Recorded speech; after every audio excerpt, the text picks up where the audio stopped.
Hi world that's not watching me. Um, so the cats are grounded from my room. Mainly Butters is grounded from my room. Uh, I closed the door on them.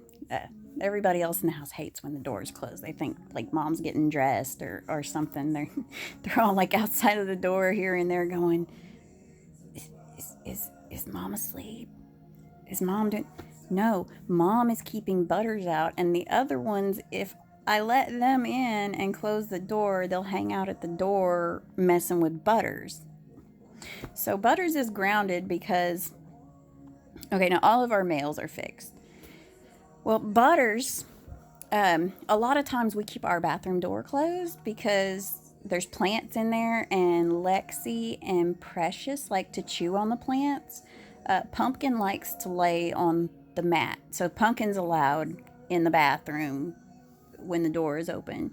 Um, Pumpkin and Precious love to be in there when we're getting baths and showers. I don't know what they find so fascinating about watching the humans bathe, but they do.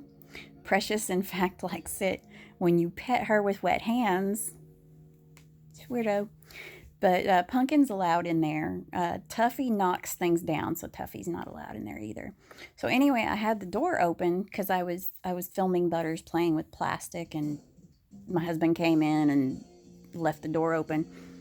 So I went in there to grab my belt to go to the store, and I see Butters backed up to a basket, and he was spraying it. And I see this behavior like Tuffy does this a lot, but like nothing's left behind. Now Butters just straight out sprayed some liquid on some stuff. So I shoot him out of there, and trust me, it's not easy to shoo him out of a room because like he feels like he belongs on the bed, like it's his bed. And so he was hissing at me and swatting at me because I was kind of like knocking his butt to get him out of the room and pushing him off the bed. So so yeah, he's pretty mad. And when I came back, I from the store, I sat in the chair in the living room, and he was sitting in front of me like, it's his spot to say, "I'm right here, pet me." And I refused to pet him. So now like I know he's looking at the door. I know he's like right outside of the door, wondering why it's closed to him. You know, I still love him. And I always say this about like parents who have otters. This is what I call otters. Kids with ODD are otters. Um, no matter how difficult they are, no matter all the fits that they throw and all that, you still love them for some reason. They should be like your least favorite. And yet, for some reason, they are actually the one that you like the most. And I can't really say that about like, I love my otter. She's not my favorite. I don't have a favorite. I mean, I have a favorite in different aspects of things. Like, I have my favorite kid to go shopping with. I have my favorite kid to watch a horror movie with. I have a favorite kid to talk about video games with or to play video games with. Um, a favorite kid to read to. You know, there's just different. They're all so different, and they each have their own personality. So I don't really have a favorite kid, but I do have a favorite cat. Um, Lexi is my cat, and I've mentioned before I'm allergic to her. She's close enough. I'm allergic to Siamese cats, and she's close enough to a Siamese cat to where she inherited like the dander, but she didn't inherit the cross eyes. Butters has cross eyes a lot of times. He can look straight, but he crosses his eyes when he's thinking about things. And he has no undercoat, and so I'm not allergic to him or Pumpkin or Tuffy. I think Tuffy does make my eyes itch sometimes because Lexi grooms him, but I never notice it. It's normally when my eyes itch, it's because I've been petting Lexi. Um, and as my aunt used to keep Siamese cats, and I was always allergic to the Siamese cats. Heard foot things. I am so ready for summer to be over because like these kids are always underfoot. I mean, I'll still have Tyrion underfoot, but it's different. I mean, Gavin's always asking for stuff. And it's even scarier when he doesn't ask for stuff, when he chooses to do things himself, because when he chooses to do things himself, he makes a mess. He'll come in and he'll say, I kind of broke something. So that's a problem. And then we got Isabel, who just comes out of her room to tell you how bad everything sucks. Y'all never have anything I want to eat, which is code for you haven't bought me stuff specifically for me. So they're all their own little group. Now Tyrion kind of keeps to herself, so she's just kind of in her room, but she'll come out, and she'll say, "Hey, watch this cat video," because she's like me. She's always watching cat videos, hamster videos, just various things. But I'm so ready for school to start. I'm so ready. I've already gotten Gavin's school supplies. I haven't gotten Izzy's yet. That is not going to be fun. She's very, very picky. Like, she's already told me, like, she wants her notebooks to be a certain color and all this other stuff that she wants with that. And her birthday is next month, too. Her birthday. Oh, my God. That's always... she talks about it all year round. And even on her birthday, she'll say, my next birthday, I want... She does the same thing with Christmas. I want this for Christmas. And then on Christmas Day, next Christmas, I want... that's who she is. It's who she's always been. And I suppose it'll be who she always is. And, I try not to, even though that's a bit bothersome, it's who she is. It's one aspect of who she is. And people get caught up in one aspect of a person not being to their liking, to where they, as you say, throw the baby out with the bathwater. And I think it's really important to get to know somebody. I mean, if you focus on what you don't have in common, you might miss out on somebody who you've got like the best things in common with, but you're stuck on the one thing, like I think with me, it might be that I'm kind of ballsy as far as what I say and how I act sometimes, but like I'm not an in-your-face person. I'm an introvert, but I keep hearing the boy running.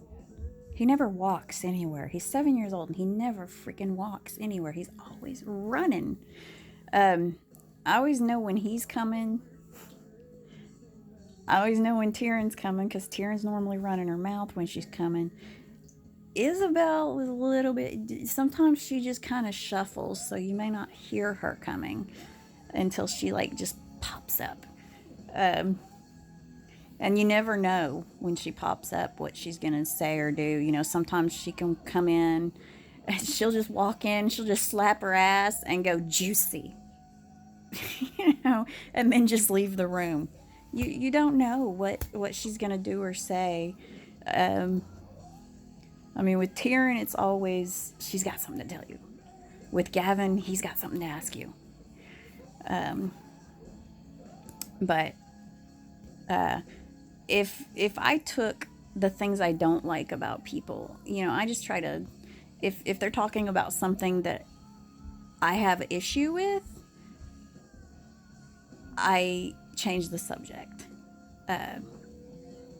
Because it's really interesting when you change the subject, the different things that you can learn about a person.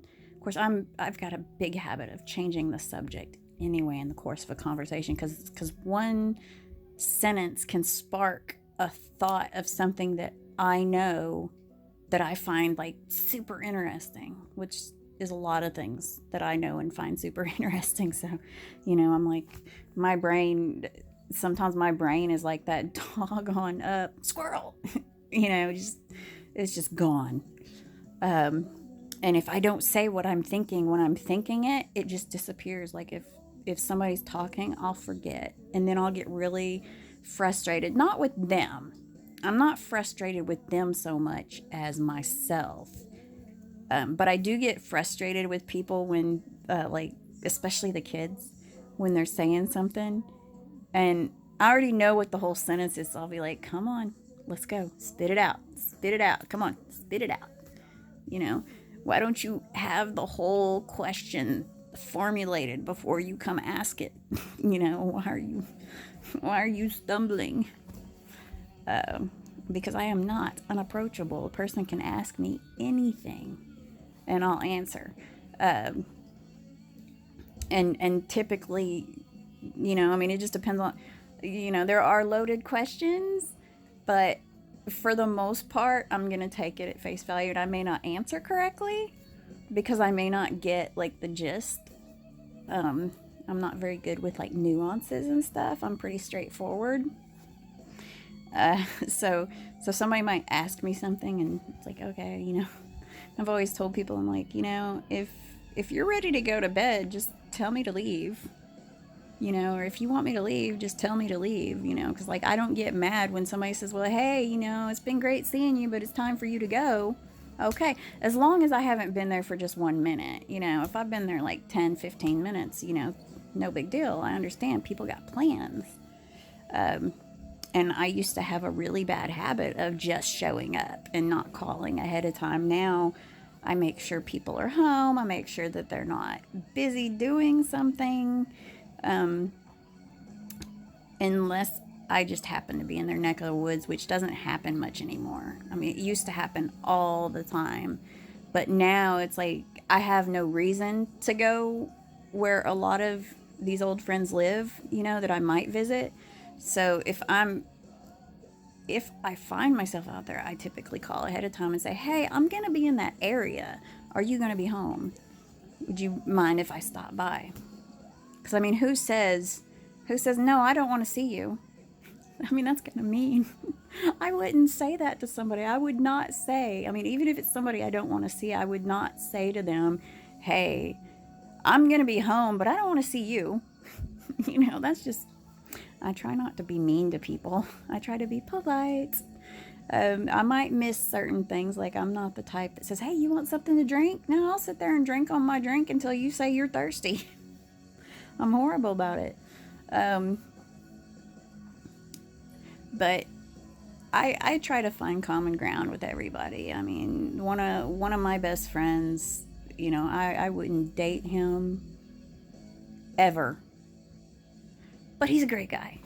He's a great guy to be friends with. You couldn't ask for a better friend, but I would not date him. I mean, just even if I was attracted to him, I would not date him. I'm not saying that I would tell other girls not to date him. I would just say he is he is not uh yeah, see, that would be a loaded question. Because how would I say he's a great guy to hang out with? I guess that's what I would say is, oh, he's fun. He's fun to hang out with. I mean, it's not like he's a cheater or anything like that. He's just not what I would call great boyfriend material. But that's me. That's not to say that other girl, that he's not somebody's Prince Charming. He's just not my Prince Charming, and wouldn't be if I was single. Um, I have my Prince Charming. Um, I also don't think that a person's got just one. It's just, and the beauty of that is that, you know, you don't have to worry about being somebody's sleeping beauty because they've got more than one. There's more than one out there. So if you're currently with your Prince Charming that you found, don't feel bad about the other one. He'll get by. He'll live a life, and someday, your Prince Charming might be somebody else's Prince Charming and you're dead. Or your Prince Charming might die, and then you gotta go find another Prince Charming. whatever. Mr. Right, whatever you want to call him. And nobody's perfect. There is no Mr. Right. There's just a Mr. Right enough. Because nobody's gonna fit the bill. But anyway, I'm just rambling on now. So have a good day. Hope it's going as stellar as mine.